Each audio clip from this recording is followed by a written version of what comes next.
தபோவனம் அத்தியாயம் 6. பாபா மற்ற எல்லா கடவுளரையும் கடந்து உயர்ந்து நிற்கிறார். மிகப்பெரிய மகா ரிஷியான கர்க்க முனிவர் வானசாஸ்திரம் படித்து கரை கண்டவர். அவர் யாதவ அரச வம்சத்திற்கு புனித அரச குரு. கர்க்க சம்ஹிதை என்கிற சம்ஸ்கிருத நூலை எழுதியவர். அந்த நூலின் ஆரம்பத்தில் அவர் முழுமையான அவதாரத்தின் குணங்களையும் இயல்புகளையும் பற்றி விளக்கி கூறியிருக்கிறார். யஸ்மின் சர்வாணி தேஜாம்சி விலீனயம் தே ஸ்வதேஜசி தம் வதந்தி பரே சாக்ஷாத் பரி பூர்ணதமம் ஸ்வயம். உயர்ந்த பரம்பொருளின் அவதாரம் தன்னுள் அனைத்து கடவுளரின் மேன்மையையும் அடக்கி வைத்துள்ளது. அதுவே முழுமையான பரிபூரண அவதாரமாகும். பகவான் ஸ்ரீ சத்யசாயி இந்த விளக்கங்களை எல்லா வகையிலும் பூர்த்தி செய்திருக்கிறார். பெத்த பொட்டு பகவான் ஷிரடி சாயி சத்யசாயி இருவரையும் வணங்கிய பக்தி மிக்கவர். அவர் ஸ்ரீ சத்யசாயி விரத கல்பம் என்கிற புத்தகத்தை எழுதினார். அது பகவானை வழிபட சடங்குகளை செய்வதை விவரிக்கிறது. எழுதிய புத்தகத்தின் கையெழுத்து பிரதியை தன்னுடைய பெட்டிக்குள் வைத்திருந்தார். ஒரு நாள் அவர் பெட்டியை திறந்து பார்க்கையில் அந்த கையெழுத்து பிரதியில் அநேக திருத்தங்களும் மாற்றங்களும் சிவப்பு மையில் எழுதப்பட்டிருந்தன. அவையெல்லாம் பகவான் தனது திருக்கரங்களினால் எழுதப்பட்டவை என்பதில் அவருக்கு எவ்வித சந்தேகமும் இல்லை. எங்கெல்லாம் அவள் சர்வ தேவதா ஸ்வரூப என்று சுவாமியை குறிப்பிட்டிருந்தாளோ அங்கெல்லாம் சர்வ தேவதா அதீத ஸ்வரூப என்று மாற்றப்பட்டிருந்தது. அதற்கு எல்லா தேவதை வடிவங்களையும் கடந்த வடிவம் என்று அர்த்தம். நூற்றாண்டுகளுக்கு முன்பு தெலுங்கு நூலாசிரியரும் மகிழ்ச்சியுமான போதனா மகாபாகவதத்தை சமஸ்கிருதத்திலிருந்து தெலுங்கில் மொழிபெயர்த்து கொண்டிருந்தார். பகவான் ஸ்ரீராமரே அவரது புத்தகம் முழுமை பெற உதவினார் என்று சொல்வார்கள். அதே வழியில்தான் பகவான் பெத்த பொட்டுவின் புத்தகத்தை தனது திருக்கரத்தினாலேயே எழுதியிருக்கிறார். அதன் மூலம் இந்த உலகிற்கு தன் கரத்தாலேயே எழுதி அவர் எல்லா கடவுளர் வடிவங்களையும் கடந்தவர் என அறிவித்திருக்கிறார். அவருடைய வார்த்தைகளிலேயே சொல்வதனால் இந்த என்னுடைய மனித வடிவம் எல்லா தர்மங்களையும் தெய்வீக சக்திகள் எல்லாவற்றையும் தன்னகத்தே கொண்டுள்ளது. இதனை ஒருபோதும் சந்தேகப்படாதே. உங்களுடைய இதய சிம்மாசனத்தில் எனது தெய்வீக வடிவத்தை அசைக்க முடியாத நம்பிக்கையுடன் பிரதிஷ்டை செய்து கொள்ளுங்கள். அப்போது உங்களால் என்னுடைய தூய பிரபஞ்ச வடிவத்தை காண முடியும். மனிதன் எந்த வடிவத்தை வணங்குகிறானோ, எந்த குணங்களை மேலாக போற்றுகிறானோ, எவையெல்லாம் இறைவனுக்குரியவை என கருதுகிறானோ அவையெல்லாம் சாயி என்ற வடிவத்தில் மட்டுமே அடங்கி இருக்கிறது என்று நிரூபிப்பேன். மகா கணபதியாக அருணாச்சலத்தில் வசித்த ரமண மகிழ்ச்சியின் சிஷ்யரான சுவாமி அமிர்தானந்தா அருணாச்சலத்தில் இருந்து புட்டபர்த்திக்கு பயணமானார். பகவான் ஸ்ரீ சத்யசாயி பாபாவை தரிசிக்க வேண்டும் என்ற நோக்கத்துடன் வந்த அவரை பகவான் அருகில் அழைத்து இனிய குரலில் அவரை அமிர்தம் என்று அழைத்தார். சுவாமி அமிர்தானந்தா மிகவும் அதிசயப்பட்டார். பெரிய மகிழ்ச்சியான ரமணரும் அவரை இப்படியேதான் அழைப்பார். சாயின் லீலை மிகவும் போற்றத்தக்க உள்ளர்த்தம் கொண்டது என எண்ணினார். 85 வயதான அமிர்தானந்தாவுடன் பேசிக் கொண்டிருக்கையில் சுவாமி கூறினார், உனது 7வது வயதில் நீ கணபதி ஹோமம் தொடர்ந்து 45 நாட்கள் செய்தாய். ஹோம குண்டத்தில் இடும்போது நீ புனித மந்திர பீஜாட்சரமான ஓம் ஸ்ரீம் ஹ்ரீம் க்ளீம் க்ளீம் என ஒவ்வொரு நாளும் 1000 முறை சொல்லி இருக்கிறாய். புனித நூல்கள் இந்த யஞத்தினால் ஏற்படும் பலன்கள் என்னவென்று கூறியிருக்கின்றன என்று தெரியுமா? புனித நூல்களில் விவரித்த வழிமுறையின்படி யாகங்களை ஒரு பக்தன் செய்வான் என்றால் அதன் முடிவின் போது ஹோம குண்டத்தில் இருந்து விநாயக பெருமான் தங்க நிறத்துடன் எழுந்திருந்து தனது தெய்வீக தரிசனத்தினை தந்து ஆசி கூறுவார் என்று சொல்லப்படுகிறது. உனக்கு ஏதாவது தரிசனம் கிடைக்க பெற்றதா என கேட்டார். அமிர்தானந்தா பதில் கூறினார், நான் அப்போது 7 வயது நிறைந்த சிறுவன். ஹோமகுண்டத்தில் யஞம் செய்வதானால் மட்டுமே மகா கணபதியின் தெய்வீக தரிசனம் கிடைத்து விடுமா? ஸ்ரீ சாய்பாபா அவருக்கு உத்தரவாதம் கொடுத்தார். நீ அவ்வாறு மந்திரங்களை உச்சரித்ததும் ஹோமத்தீயில் இட்ட பொருட்களும் தான் உன்னை வயதான காலத்தில் என் முன்னிலையில் கொண்டு வந்து நிறுத்தி இருக்கின்றன. அந்த ஹோமத்தின் பலனை இப்போது நீ பெறப்போகிறாய். புராணங்கள் என்றும் தவறாக சொல்வதில்லை. அமிர்தானந்தாவை தன்னை உற்று பார்க்க சொன்னார் பாபா. அவர் அவ்வாறு செய்த போது அங்கே பகவானுக்கு பதில் மகா கணபதியின் அழகிய திருவடிவம் நல்ல தங்க நிறத்தில் காணப்பட்டது. சுப்பிரமணியராக மைசூரில் பட் என்பவர் வசித்து வந்தார். அவர்களது குலதெய்வம் சுப்பிரமணியம். 1943 திருமதி பட்டிற்கு கேன்சர் என்று டாக்டர் சொன்னார். டாக்டர் ஒரு அறுவை சிகிச்சை அவசியம் என்றும் சொன்னார். ஆனால் அவளது மாமியார் அதற்கு ஒப்புதல் தரவில்லை. சுப்பிரமணிய கடவுளின் சிறந்த பக்தர்களாகியால் அவர் தங்களை காப்பாற்றுவார் என தீர்மானமாக நம்பினார். 6 மாதங்கள் இடைவிடாது அந்த குடும்பம் தன்னுடைய ஆழ்ந்து அசைக்க முடியாத நம்பிக்கையை அடிப்படையாக வைத்து வாழ்ந்து வந்தது. தமது தினசரி வழிபாட்டை தவறாமல் நடத்தி வந்தது. ஆனால் நோயாளியின் நிலையோ நாளுக்கு நாள் மோசமடைந்து வந்தது. ஒரு இரவு அவளுக்கு கனவு வந்தது. அதில் அவள் ஒரு பெரிய பாம்பு அவளது படுக்கையை சுற்றி செல்வதைக் கண்டாள். பயந்து போய் அவள் தன் மாமியாரை எழுப்பினாள். விளக்குகள் போடப்பட்டன, ஆனால் எதுவும் காணப்படவில்லை. ஆனால் சில நாட்கள் கழித்து அந்த நோயாளி இதே கனவை மீண்டும் கண்டாள். அப்போது அந்த பாம்பு திடீரென்று சுப்பிரமணிய கடவுளாக மாறிற்று. அவர் அவளது மார்பை தனது கையில் இருந்த வேலாயுதத்தால் துளைத்தார். அவ்வாறு குத்தப்பட்டவள் அங்கிருந்து ஒரு மலை உச்சிக்கு கொண்டு செல்லப்பட்டாள். அவள் அப்படியே இறைவன் பாதங்களில் விழுந்தாள். அப்போது இறைவன் கேட்டார், அவளுக்கு இங்கே இருக்க விருப்பமா, இல்லை வீட்டிற்கு திரும்ப வேண்டுமா என்று. அவள் தன் கணவனிடமும் குழந்தையிடமும் திரும்பிச் செல்ல விருப்பம் தெரிவித்தாள். நீ முழுவதும் குணமடைந்து விட்டாய், நான் உன்னை எப்போதும் பாதுகாத்து வருவேன். அவள் மீண்டும் இந்த உலகிற்கு திருப்பி அனுப்பப்படுவதை உணர்ந்தாள். அவ்வாறு திரும்பும் போது அழகான குறுகலான படிக்கட்டுகளில் இறங்கி வருவதைக் கண்டாள். அந்த கனவு மிகவும் விவரமாகவும் மிகவும் நம்பிக்கை அளிப்பதாகவும் இருந்தது. அன்றிலிருந்து அவளது ஆரோக்கியம் சீரடைய தொடங்கியது. சீக்கிரமே அவள் சாதாரண நிலைக்கு மாறிவிட்டாள். அவளது தினந்தோறும் செய்யும் வழிபாடுகளுக்கு பின்னரும் அவளுக்கு ஏழைகளுக்கும் தேவை உள்ளவர்களுக்கும் அவளது சக்திக்கு ஏற்ப சேவை செய்யவும் முடிந்தது. 20 வருடங்கள் கழித்து இந்த பெண்மணியும் அவளது கணவனும் புட்டபர்த்தி சென்றனர். ஸ்ரீ சத்யசாயியை முதலாக சந்தித்தனர். சுவாமி அவர்களுக்கு இன்டர்வியூ கொடுத்தார். அவர் அவளிடம் சொன்னார், நான் உன்னுடன் 20 வருடத்திற்கு முன்பு ஒருமுறை பேசினேன். அவளுக்கு ஆச்சரியமாக இருந்தது. ஆனால் அவள் மறுத்தாள். இல்லை சுவாமி, இதுதான் முறையாக நான் உங்களை சந்திக்கிறேன். ஆனால் சுவாமி சொன்னார், இல்லை, நீ மைசூரில் இருக்கும் போது உன்னை நான் பார்த்திருக்கிறேன். அவள் நோயிற்றிருந்த போது மைசூரில் தங்கியிருந்த தெருவின் பெயரையும் கூட சொன்னார். அவளுக்கு அதிசயமாக இருந்தது. தெருவின் பெயர் மிகவும் சரியாக இருந்தது. ஆனால் சுவாமி எப்போது அங்கே வந்தார், அவர் எப்போது பேசினார், அவளால் அதனை நினைவுக்கு கொண்டு வர முடியவில்லை. அப்போது சுவாமியின் ரூமுக்கு இன்டர்வியூ அறையிலிருந்து செல்லும் படிக்கட்டுகளை பார்த்தாள். அவற்றை எண்ணினாள். 18 படிகள். அவை குறுகலாகவும் அழகாகவும் இருந்தன. இவற்றை முன்பு எப்போது பார்த்தாள்? அவளுக்கு திடீரென்று நினைவு வந்தது. அவளது கனவு 20 வருடத்திற்கு முந்தைய கனவு. கனவில் கண்ட அதே படிகள் வழியாகத்தான் அவளை இந்த பூ உலகிற்கு அழைத்து வந்தார்.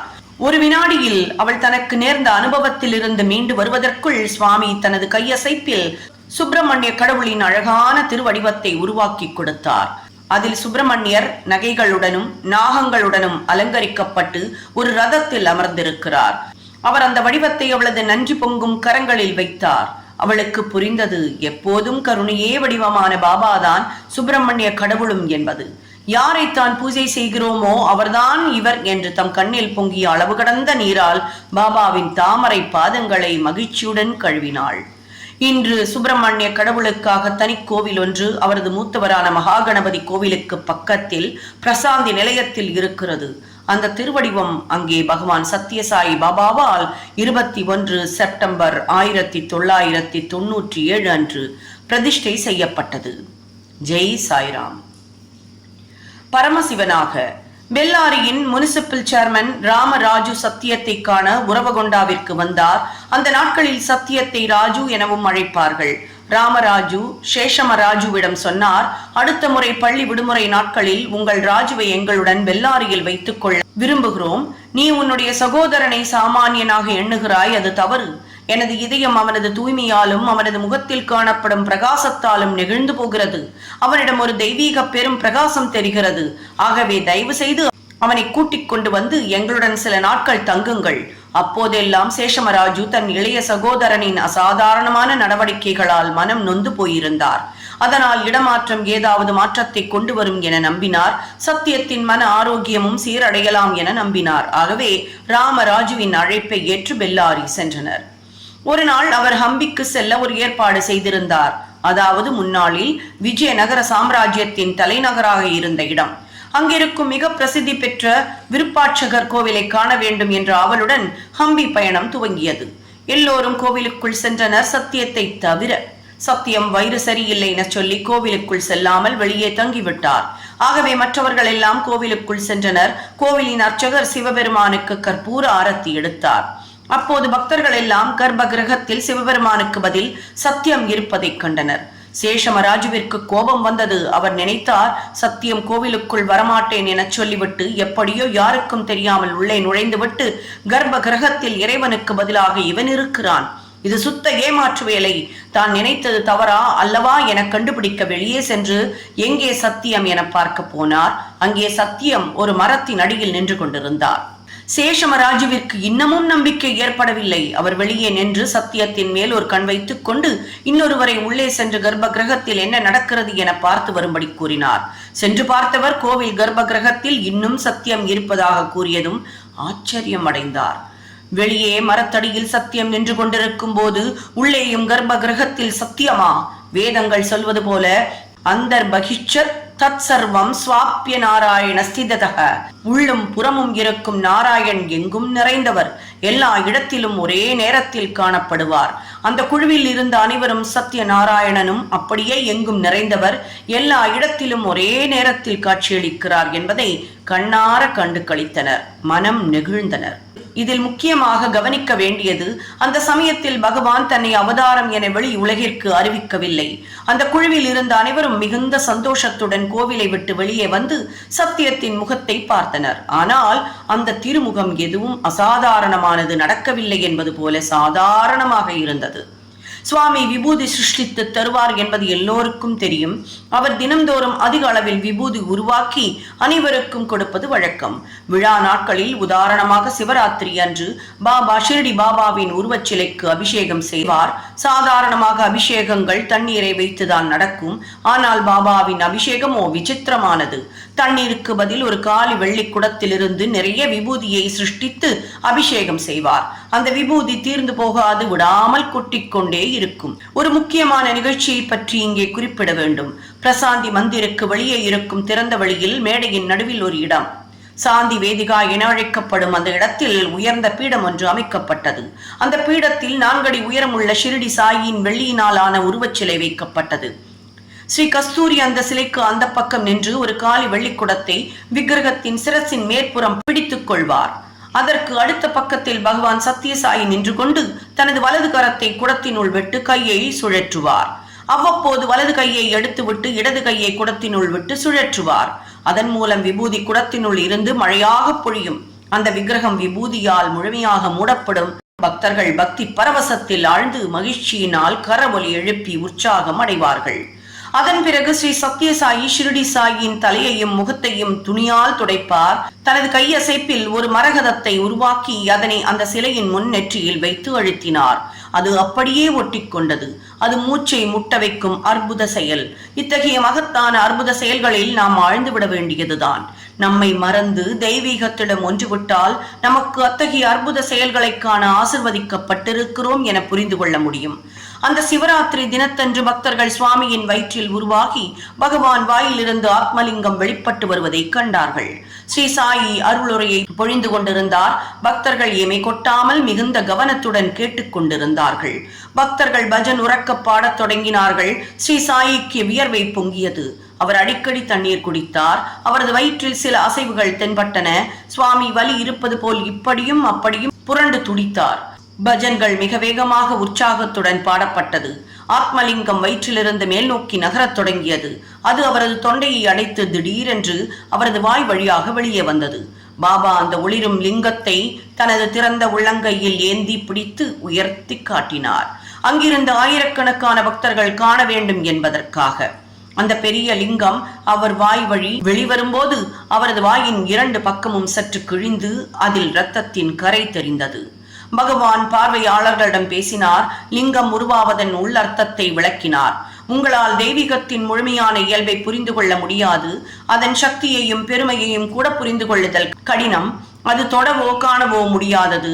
அந்த லிங்கத்தை சிருஷ்டி செய்வதென்பது ஒரு அனுபவத்தை வெளிக்காட்டுவதுதான்.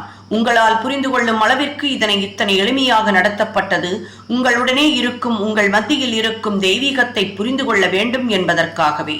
உங்களுடைய நல்ல அதிர்ஷ்டத்தினாலும் தெய்வீகத்தின் அருளாலும் உங்களுக்கு விசேஷமான இந்த மகத்தான காட்சியை காண முடிந்தது என்றார். 1974 வருடம் பிப்ரவரி மாதம் சிவராத்திரி தினத்தன்று பகவான் ஒரு லிங்கத்தை உருவாக்கி வாயிலிருந்து வெளியே எடுத்துவிட்டு அதன் பின்னர் ஒரு முக்கியமான அறிவிப்பை வெளியிட்டார். பக்தர்களிடையே பேசும்போது பகவான் வேதங்களிலும் உபனிஷதங்களிலும் கபில தேவ மகிழ்ச்சி விவரித்தபடி இந்த ஆத்மலிங்கம் 10 அங்குலம் இருக்கிறது. நீங்கள் தெய்வீக வடிவத்தை கண்டதால் உங்களது வாழ்க்கை முழுமையடைந்து விட்டது. நீங்கள் இந்த பிரபஞ்ச சுழற்சியான பிறப்பு இறப்பு என்ற சுழலில் இருந்து விடுபட்டு விட்டீர்கள். இந்த லிங்கத்தின் சுற்றளவும் கூட 10 அங்குலம் தான். லிங்கத்தின் உள்ளே உங்களால் ஒரு திரிசூலத்தை ஒரு தீபச்சுடரை போல காண முடியும். அந்த தீபச்சுடர் 10 நிமிடத்திற்கு ஒரு முறை நிறம் மாறுகிறது. பல வருடங்களுக்கு பிறகு பகவான் ஹிரண்ய கர்ப்பலிங்கம் ஒன்றை உருவாக்கினார். அது சிவராத்திரி 1999 வருடம். மீண்டும் அடுத்த வருடம் சிவராத்திரி அன்று அவரது திருவாயிலிருந்து தங்கமயமான சிவலிங்கம் வெளிப்பட்டது, ஸ்வர்ணலிங்கம். அதனை ஆயிரக்கணக்கான பக்தர்களுக்கு காட்டினார் சுவாமி.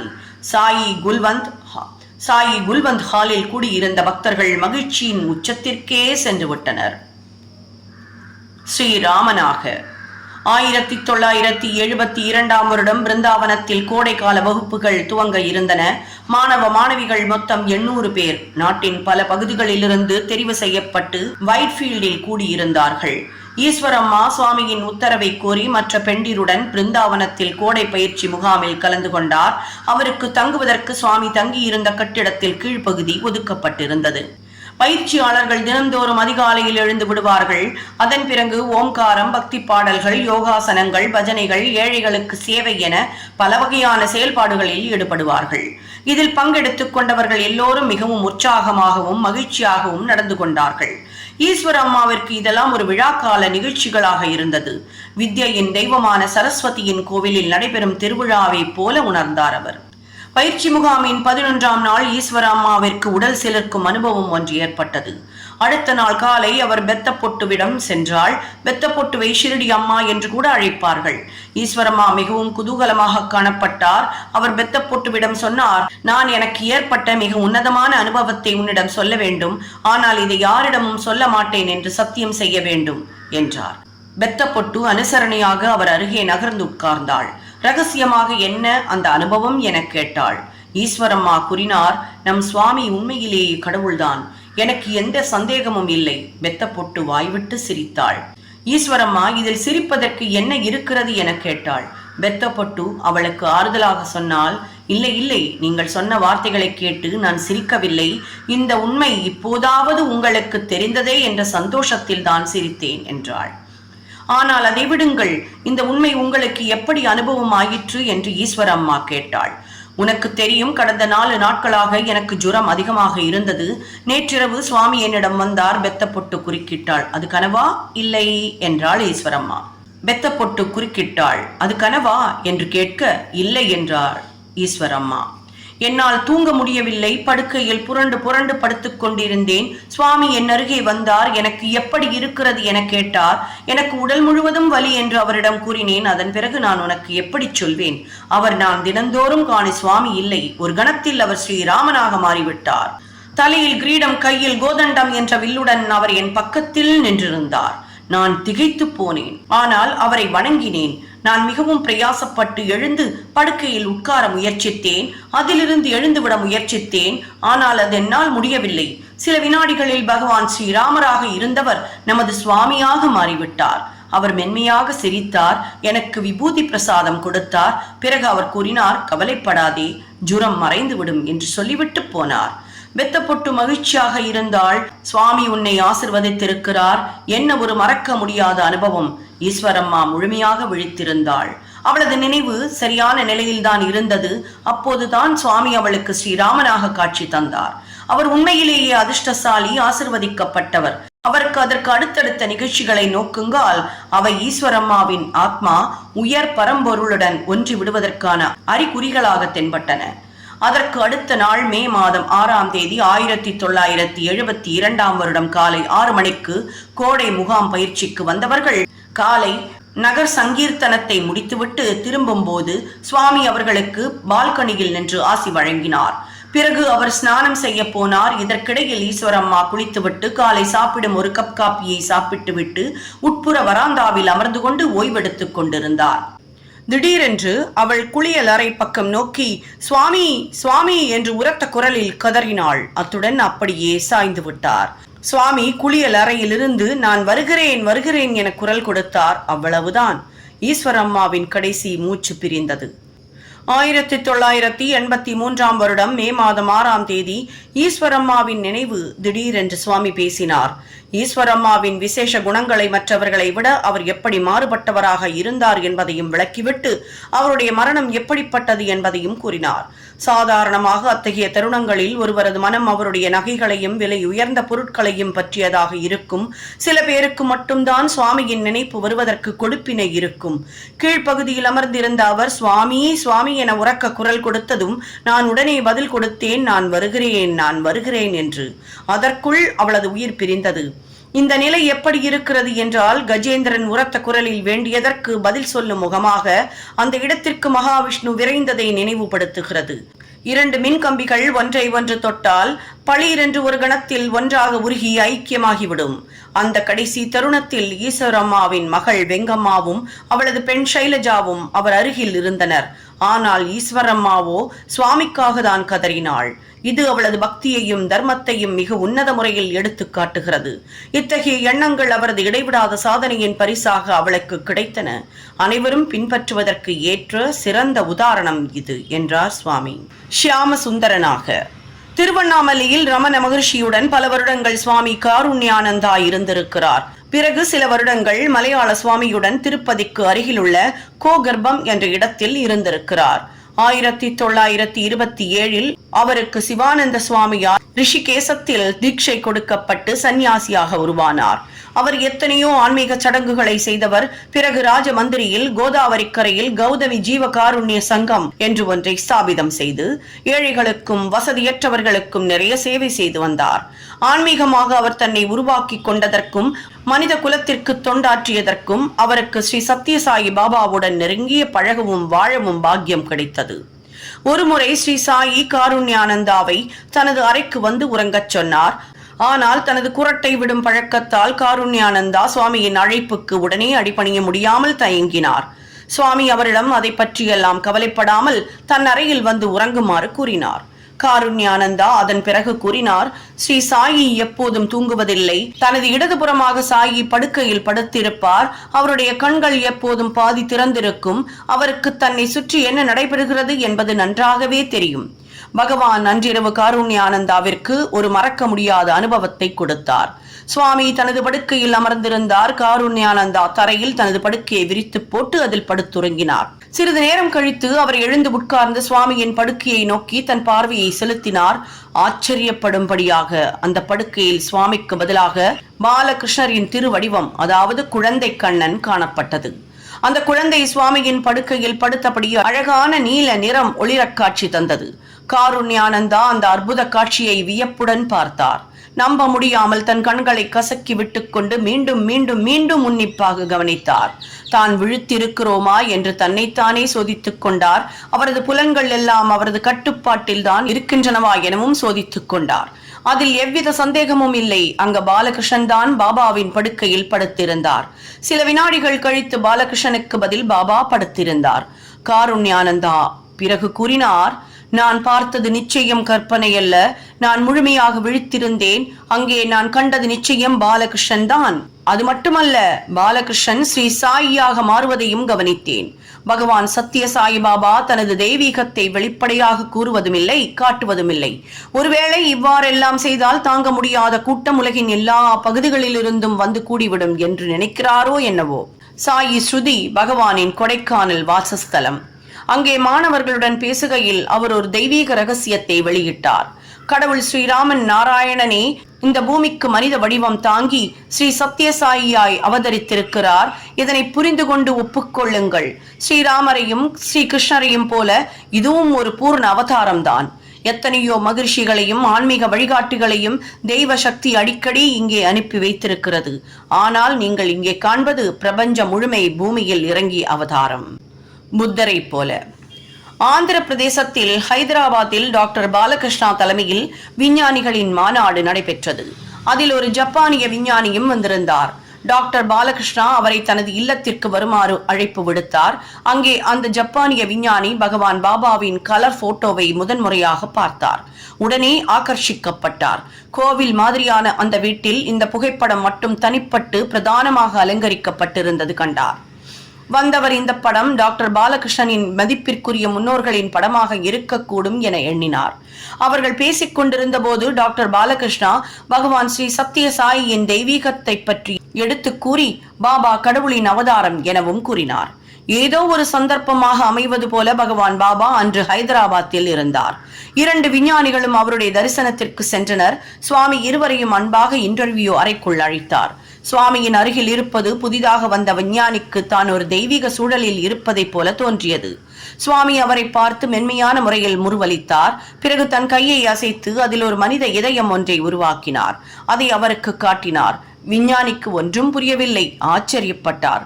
சுவாமி, இது என்ன என கேட்டார். விஞ்ஞானி அதனை இதயம் என குறிப்பிட்டார். உனக்கு தெரியுமா இது யாருடையதென்று என்று கேட்டார். எனக்கு எப்படி தெரியும் சுவாமி என்றார் அவர். இது உன்னுடைய இதயம்தான், பிறக்கும் போது இருந்த இதயம் என்றார். விஞ்ஞானி அதிர்ந்து போனார். சுவாமி விளக்கி கூறினார், இது உன் இதயம்தான். நீ பிறந்தவுடன் உனது இதயம் அடித்துக் கொள்ளாமல் நின்றுவிட்டது. ஆச்சரியப்படாதே. அனைவரும் நீ இறந்து விட்டதாகவே கருதிவிட்டனர். உனது உடல் நீளமாக மாறிவிட்டது.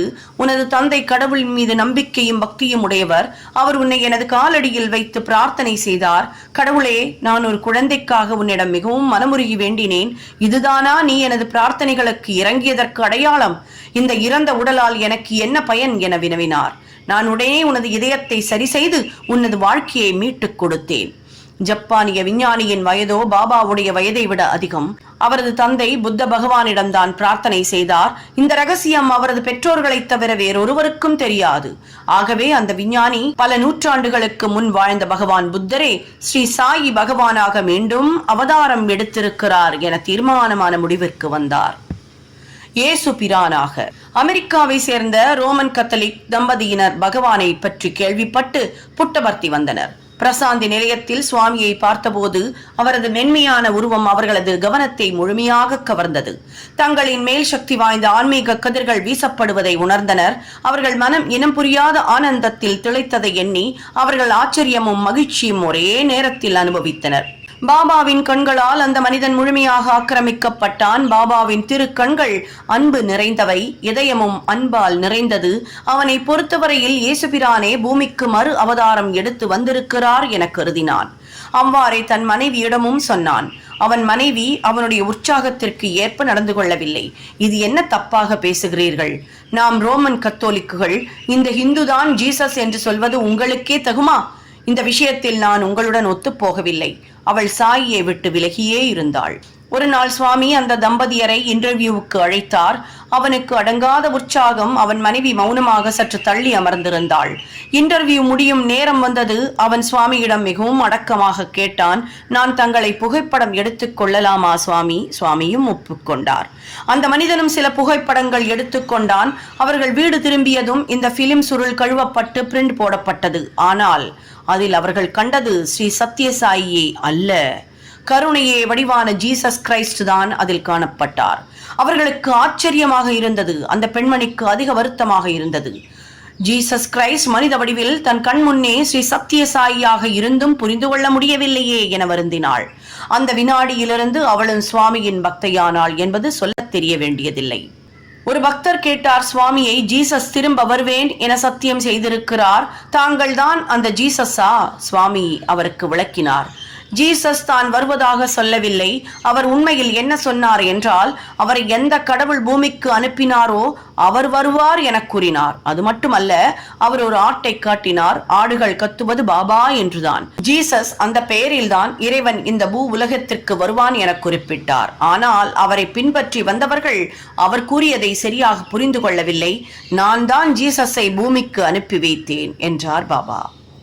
பாபாவின் உள்ளங்கையில் காபா. பேராசிரியர் பஷீருதீன் ஒரு முஸ்லிம். அவர் ஸ்ரீ பாபாவை காணச் சென்றார்.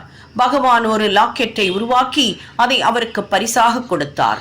அதில் அரபிய மொழியில் அல்லாஹ் என்று எழுதியிருந்தது. அல்லாஹ் என்றால் அரபிய மொழியில் எங்கும் நிறைந்தவர் என பொருள். அதே சம்ஸ்கிருதத்தில் சர்வ அந்தர்யாமி என குறிப்பிடப்படுகிறது. ஆம்னி பிரசன்ட் என்ற ஆங்கிலத்தில் அழைக்கப்படுகிறது. இவையெல்லாம் ஒன்றே. ஒரு சமயம் சில அரபிய நாட்டவர்கள் ஸ்ரீ சாய் பாபாவை பிரசாந்தி நிலையத்தில் சந்தித்தனர். அன்று பக்ரீத் என்ற புனித தினம் சுவாமி அவர்களை இன்டர்வியூ அழைக்க வரச் சொன்னார். அவர் தனது திறந்த உள்ளங்கையை உயர்த்தினார். அதில் ஆயிரக்கணக்கான முஸ்லிம்கள் சவுதி அரேபியாவில் உள்ள காபாவில் அந்த நேரத்தில் மண்டியிட்டு பிரார்த்தனை செய்து கொண்டிருப்பதை கண்டனர். சில நிகழ்ச்சிகள் மூலம் ஸ்ரீ சத்யசாயி கடவுளின் வடிவத்தினை தாங்கியவர் என்பது மட்டுமல்லாமல் அவர் அனைத்தையும் கடந்த ஒவ்வொரு கடவுளையும் சுற்றி வளைத்த திருவடிவம் என்பதை நிரூபிக்க முடியும். சில ஜூயிஷ் குடும்பத்தினர் இந்த சத்தியத்தை உணர்ந்திருக்கிறார்கள். டாக்டர் சாமுவேல் சான்வைஸ், நான் பாபா கடவுளின் அவதாரம் என்பதை முழுமையாக புரிந்து கொண்டேன்.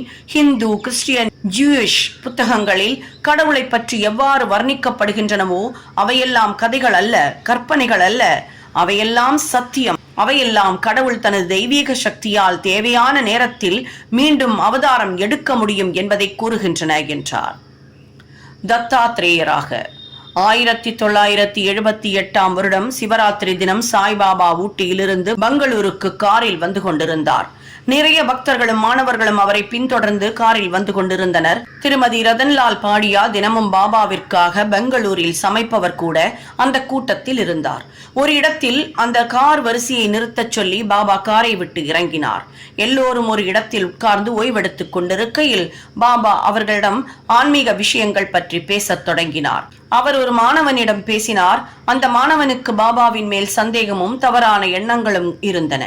நீ இன்னும் என் மேல் வைத்திருக்கும் சந்தேகங்களினால் அவதிப்படுகிறாய் இல்லையா? உன்னிடம் ஒரு போலராய்டு கேமரா இருக்கிறது, என்னை படம் எடு, நீ எனது உண்மையான அடையாளத்தை காண்பாய் என்றார். பாபா ஒரு குறிப்பிட்ட இடத்தில் நின்றார். அந்த மாணவனும் தன்னை சரிப்படுத்திக் கொண்டு படம் எடுக்க தயாரானான். திடீரென்று திருமதி ரதன்லால் ஓடி வந்து சுவாமியின் உடைகளில் கசங்கி இருந்த பகுதிகளை சரி செய்ய வந்தாள். சுவாமி அவளை தள்ளி நிற்குமாறு கண்டிப்பாக உரக்க உத்தரவிட்டார். அதை கேட்டு அவள் பயந்து விட்டாள். மாணவன் காமெராவால் படம் எடுத்தான். சில வினாடிகள் அந்த கேமரா நல்லதொரு வண்ணப்படத்தை வெளியிட்டது.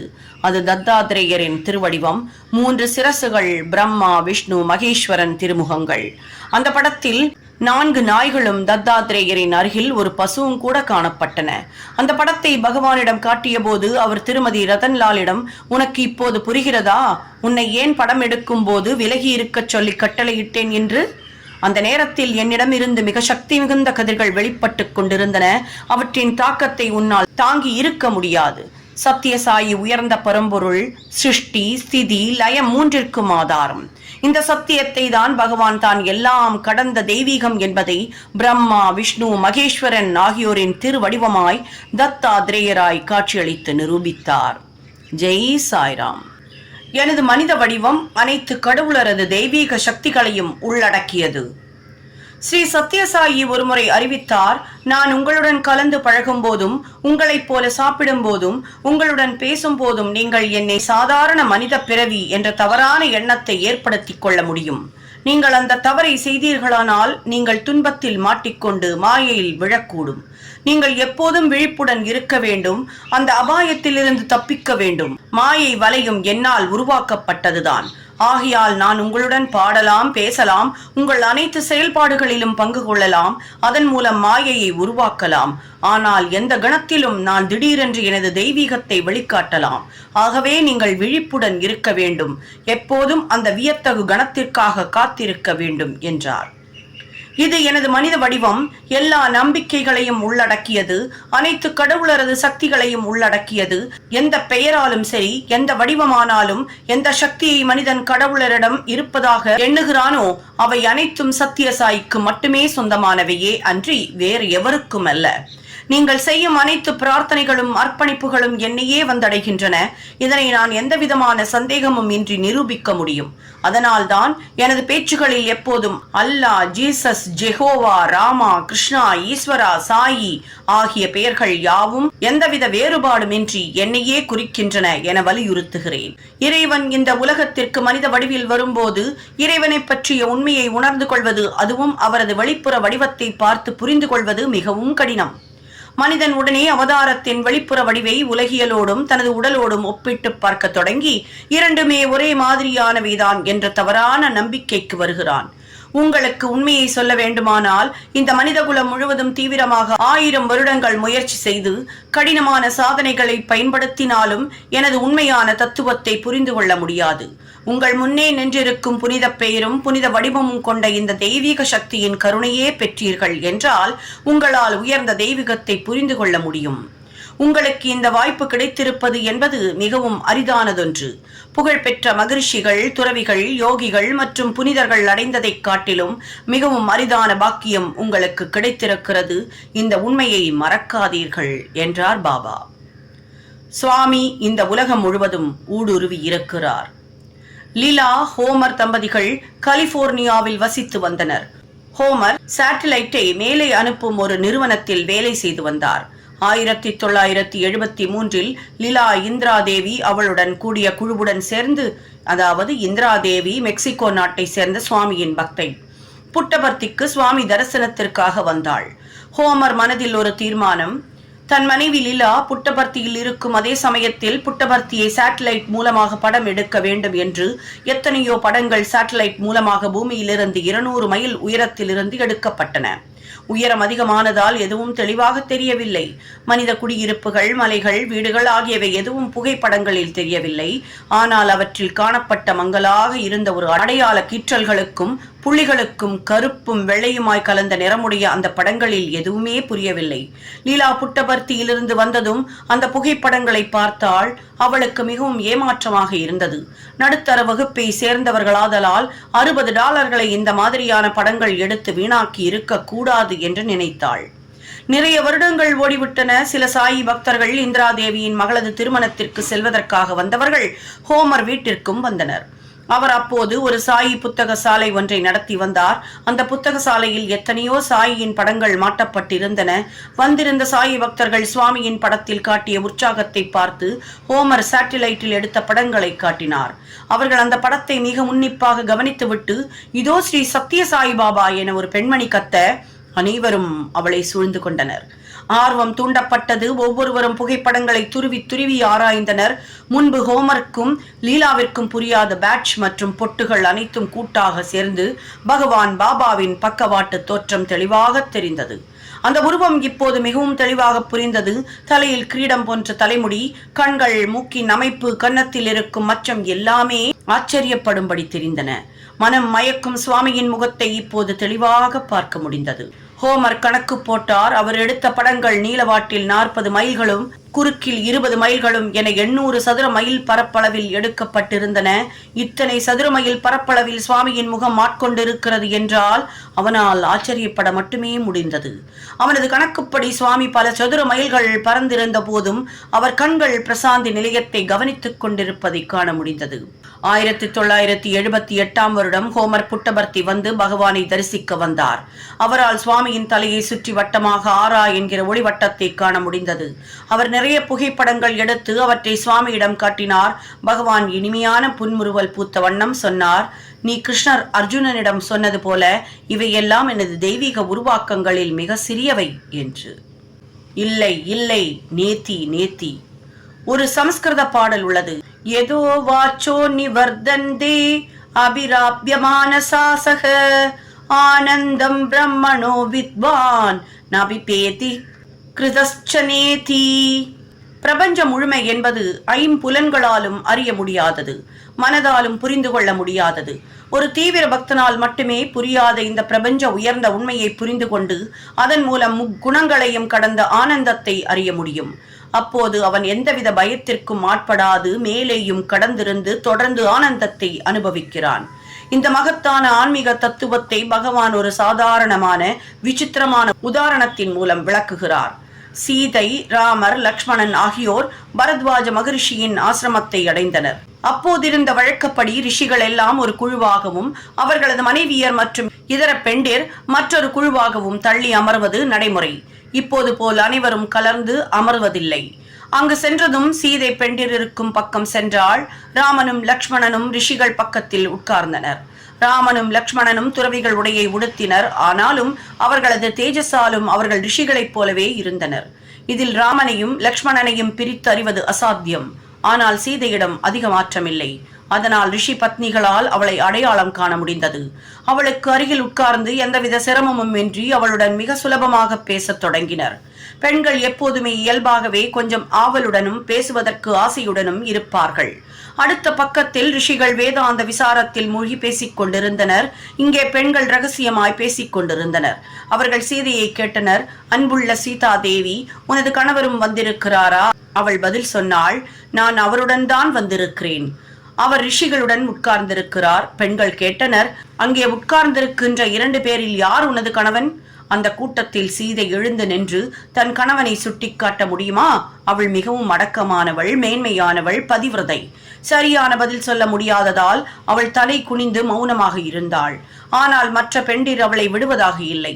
அவர்கள் கேள்வி கேட்டபடி இருந்தனர். அங்கே இடது பக்கத்தில் சற்று ஓரமாய் ஒதுங்கி அமர்ந்திருக்கிறாரே அவரா, அல்லது புஷ்கோட் போட்டவரா? சிவந்து காணப்படுகிறாரே அவரா? அந்த ஷர்ட் அணிந்திருக்கிறாரே அவரா? அல்லது இந்த பிடிப்பான பேண்ட் போட்டவரா என்று அவர்கள் ஒவ்வொருவராய் சுட்டிக்காட்டி ஏதாவது ஒரு வர்ணனையை கூறி இவரா அவரா என கேள்வி கேட்டுக்கொண்டே இருந்தனர். ஆனால் சீதை பொறுமையாக இருந்தாள். அவளது கணவன் அல்லாத மற்றொருவனை அவர் சுட்டிக்காட்ட இல்லை இல்லை என மறுத்து தலையாட்டினாள். இவ்வாறு இல்லை என தலையாட்டுவது ராமனது முறை வரும் வரை நீடித்தது. அப்போது அவள் மௌனமாக தன் தலையை குனிந்து கொண்டாள். அவளது நடத்தை மட்டுமே அவர்கள் சுட்டிக்காட்டியவர் ஸ்ரீராமன் தான் என்பதை காட்டிக் கொடுத்தது. இதே வகையில் விடாது நேத்தி நேத்தி, அதாவது இல்லை, இது அல்ல, இது அல்ல என கூறுகின்றன. பரபிரம்ம தத்துவத்தை விளக்க முற்படுகையில் இவ்வாறுதான் வேதங்களும் நேத்தி நேத்தி என கூறி வருகின்றன. பிரபஞ்ச முழுமையை கடைசியாக விவரிக்க நேரும் போது அவை ஊமையாகி விடுகின்றன, வார்த்தைகளற்று போகின்றன. அதனால்தான் இவை மௌன வியாக்கியாய பிரகதித பரபிரம்ம தத்துவ. பிரபஞ்ச முழுமையின் அவசியத்தை வர்ணிக்க வார்த்தைகள் கிடையாது. பூரண அமைதி மட்டுமே அதனை விளக்க இயலும். என்ன ஒரு அழகான உதாரணத்தை பகவான் தேர்ந்தெடுத்து அதனை எவ்வளவு அழகாக விவரிக்கிறார். சாதாரண சொற்களால் இனிமையான உதாரணங்களால் பகவான் பாபா விளக்கிக் கோர முடியாத வேதத்தின் வாசகங்களான நேத்தி நேத்தி என்பனவற்றிற்கு விளக்கம் அளித்து அவற்றின் ஆன்மீக முக்கியத்துவத்தையும் விளக்கியிருக்கிறார். சாதாரணமாக இந்த வார்த்தைகள் மேலெழுந்த வாரியாக இதல்ல இதல்ல என்று விளக்கப்படும். ஆனால் வெளிப்படையானதொன்று இருக்கிறது. அந்த வழியில் இவற்றை விளக்க முடியும். உயர்ந்த பரம்பொருள் பிரபஞ்சம் முழுவதும் பரவி இருக்கிறது. அது அளவற்றது, நினைத்து பார்க்கக்கூடிய அளவுகளை எல்லாம் கடந்தது என்பனவே அவற்றை விளக்குகின்றன. அது அழிக்க முடியாதது, அதனை கடக்க முடியாது என்று விவரிக்கும் போது இதல்ல என்ற வார்த்தை, அதாவது நேத்தி என்பதனை பயன்படுத்தினால் இதல்ல இதற்கு மேலும் உண்டு என புரிந்து கொள்ள முடியும். இந்த வகையில் நேத்தி என்ற வார்த்தைக்கு ஆழ்ந்த அர்த்தம் தேடுவோமானால் அதன் எல்லைகள் விரிவடைந்து கொண்டே போகின்றன. பிரபஞ்சம் முழுவதும் அசைவதும் அசைவற்றதுமான பொருட்களால் நிறைந்து பரபிரம்மத்துடன் இணைந்திருக்கின்றன. அந்த பரபிரம்மம் எங்கும் நிறைந்திருக்கிறது. எந்த ஒரு இடமோ குறிப்பிட்ட பகுதியோ அல்லது காலமோ இந்த பிரபஞ்சத்தில் அந்த பிரபஞ்ச முழுமை இல்லாமல் இல்லை. ஆகவே நாம் அந்த உயர்ந்த முழு உண்மையை கண்டுபிடிக்க ஏதாவது ஒரு பௌதிக பொருளை உதாரணமாக்கி இதுவா அதுவா என்று கேட்கும்போது பதில் இதல்ல இதல்ல என்றுதான் வருகிறது. ஏனெனில் இவை எதுவும் பிரபஞ்ச முழுமையை முழுமையாக விளக்க முடிவதில்லை. அதற்கு பதிலாக வருவது இது மட்டுமல்ல இது மட்டுமல்ல என்று சொல்லப்பட்டு நாம் விளக்க முயலும் பிரபஞ்ச முழுமையோடு ஒரு வகையில் ஒத்துப்போகிறது. நாம் ஸ்ரீ சத்யசாயி பரபிரம்மத்தின் கருணையையும் மகிமையையும் விஸ்தீரணத்தையும் புரிந்து கொள்ள முயற்சிக்கும் போது நாம் நம்மையே கேட்டுக்கொள்கிறோம், இதுவா? பிறகு சீக்கிரமே நாம் உணர்கிறோம், இதுதான் எல்லாமும் அல்ல, அதற்கு மேலும் இருக்கிறது என்று. ஆகவே அதுதான் சரியான விடை, முழுமையும் திருப்தி அளிக்கும் விடை. வேதத்தின் வாக்கியமான நேத்தி நேத்தி என்பதற்கு சரியான முழுமையும் திருப்தி அளிக்கும் விடை. இது மட்டுமல்ல, இதற்கு மேலும் இருக்கிறது என்பதாகும். இதற்கு உதாரணமாக பகவான் ஸ்ரீ சத்யசாயி கொடுத்துள்ள விளக்கம் ஞானிகளுக்கும் கூட ஞானத்தை அளிக்கக்கூடியதாய் இருக்கிறது. ஞானத்தின் மொத்த இருப்பிடமான பகவானுக்கு எங்கள் வந்தனங்கள். ஓம் ஸ்ரீ சத்யசாயி பரபிரம்மணே நமகா. சாந்தி சாந்தி சாந்தி.